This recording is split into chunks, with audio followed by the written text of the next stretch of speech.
Linda Puerta y hoy voy a hablar acerca de la historia de la propaganda. Antes que nada hay que definir lo que es propaganda. Y propaganda viene del término en latín propagare, que es aquella acción y efecto de dar a conocer algo con el fin de atraer a personas. En este momento hay que separar lo que es la publicidad con la propaganda. La publicidad es algo que requiere ingresos económicos y casi siempre se usa para propagar o para dar un servicio o un producto. En cambio, la propaganda es relacionado con temas políticos, sociales o religiosos. La propaganda es algo muy antiguo y ha existido desde antes de Cristo, para ser exactos, en el año 400 antes de Cristo. Es algo que se llama que fueron las primeras ideas de lo que sería la propaganda, debido a que en la Grecia clásica la voz hablando era el medio propagandístico más grande, y Heraldo y Querux utilizaban eso para contar o para hablarle al pueblo sobre su manera de pensar o cuáles eran sus ideologías.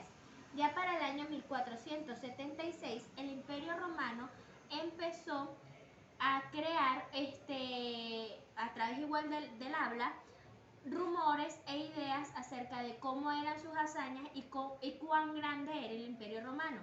De esa manera tenían como a todas las personas del pueblo informadas acerca de sus ideologías políticas. Pero en el año 500 a.C., en la Edad Media, con la llegada del final del Imperio Romano, empieza a crearse campañas religiosas para la recuperación del pueblo. Entonces ya había un poquito de religión e ideología metido en el asunto, en el cual a través de la propaganda o a través de los grupos empezaban a evangelizar a las personas a través de prédicas. Después de Cristo después de Cristo hubo todavía el uso de la propaganda, pero el término como propaganda en sí o como una manera de llamar a las masas se intensificó en 1453 con la llegada de la imprenta. La imprenta fue una manera masiva para poder dar a conocer una idea o un pensamiento, y como la imprenta estaba casi siempre ligada con lo gubernamental, ellos utilizaban este medio de comunicación para dar a conocer cuáles eran sus pensamientos. En 1517 la tesis de Lutero fue el que organizó realmente cuál era el concepto real de la difusión propagandística. Para 1545 entra lo que es la religión o la propaganda religiosa. El Vaticano empieza a lanzar una campaña que va en contra de la reforma, en la cual empieza a propagar o empieza a decir la ideología católica como la primera religión del mundo. Para eso, en 1622, el Papa Gregorio XV fundó lo que fue la Sagrada Congregación para la Propagación de la Fe, hoy conocida con un nombre diferente, en la cual se encargaba de dar a conocer o de comunicar la ideología católica por todo el mundo y hacer frente a las ideas que eran protestantes. En ese momento, o aunado a la religión, fue que se usó por primera vez el término propaganda como se entiende ahorita. Ya no estaba aunado o ya no tenía referente con las cosas comerciales o con las marcas, sino que era simplemente algo relacionado con el interés social, religioso o político.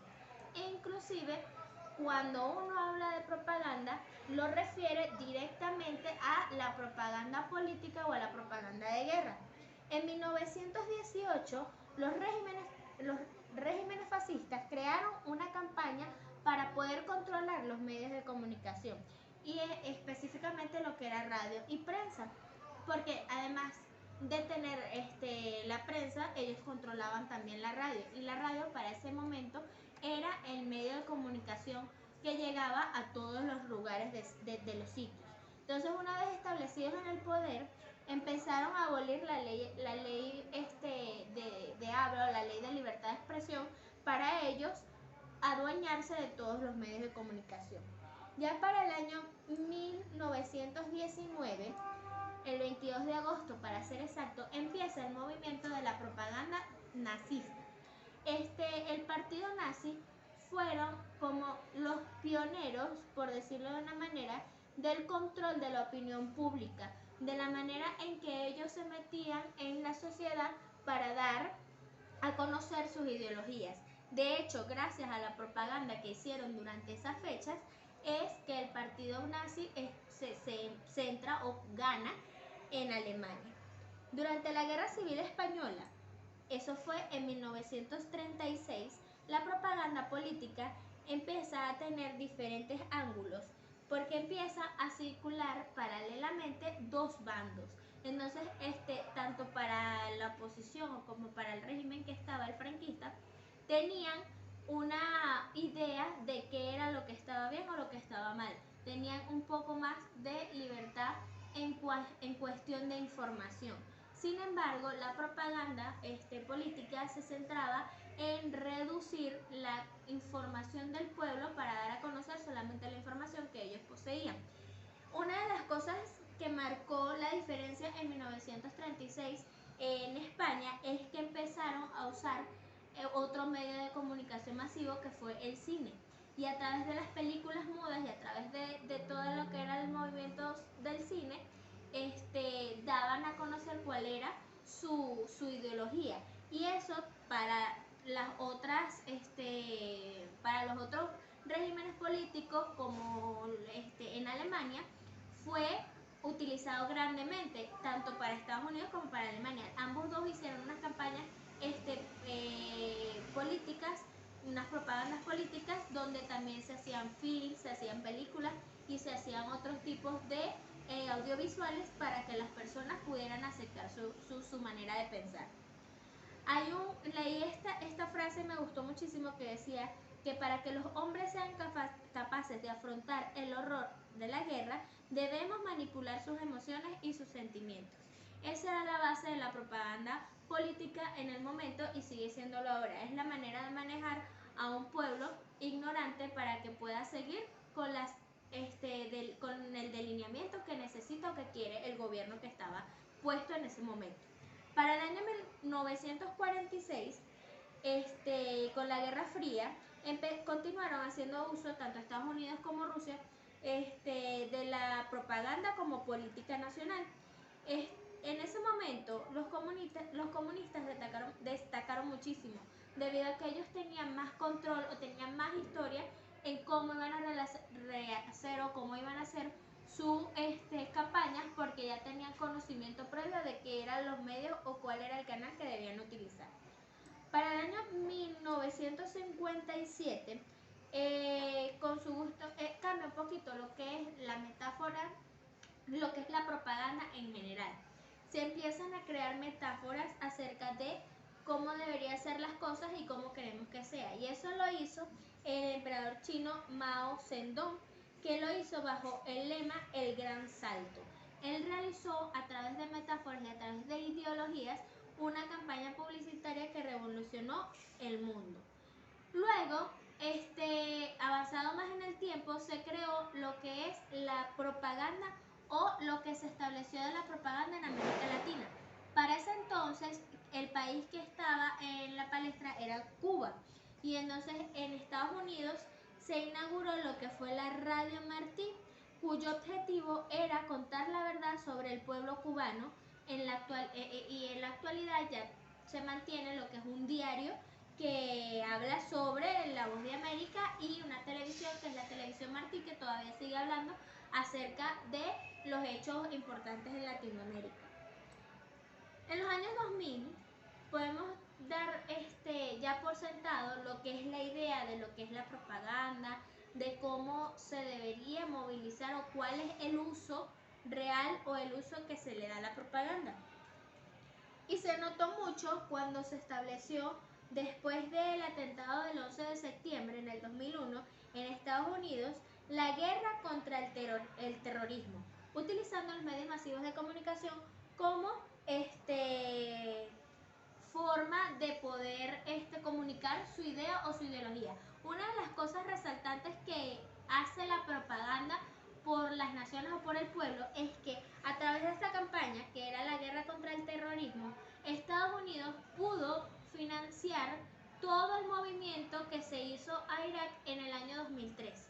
Entonces es la fuerza de los medios masivos de comunicación y la fuerza de la propaganda ante un grupo de masas que está siendo controlado por la información que se le da.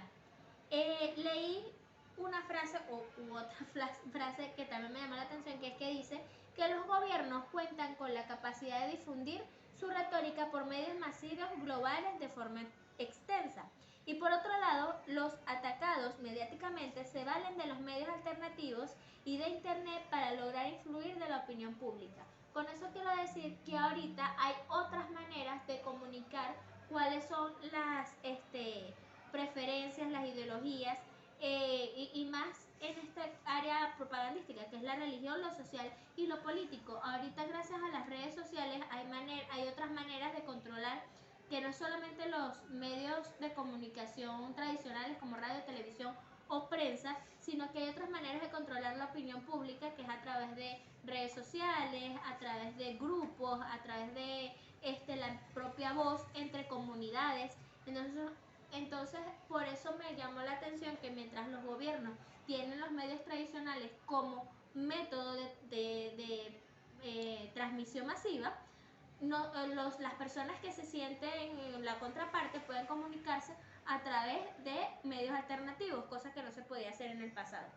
La meta de la propaganda es aumentar el apoyo a una cierta posición y su objetivo es convencer a un grupo de personas para inclinar su opinión general.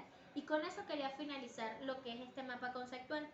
Cuando la propaganda se formó, o el término propaganda se formó, era por la necesidad de informar o de controlar a un grupo de personas para que alguien o para que ellos siguieran o apoyaran a una persona que estaba dando su conocimiento, que estaba dando a conocer su participación o su ideología política o social o religiosa. Entonces ellos querían era que las masas se llevaran o llegaran a su misma conclusión o quisieran ser partidarios de su causa.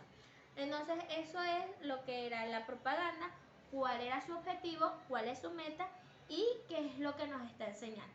Mi nombre fue Belinda Puerta y hasta aquí quedó el video.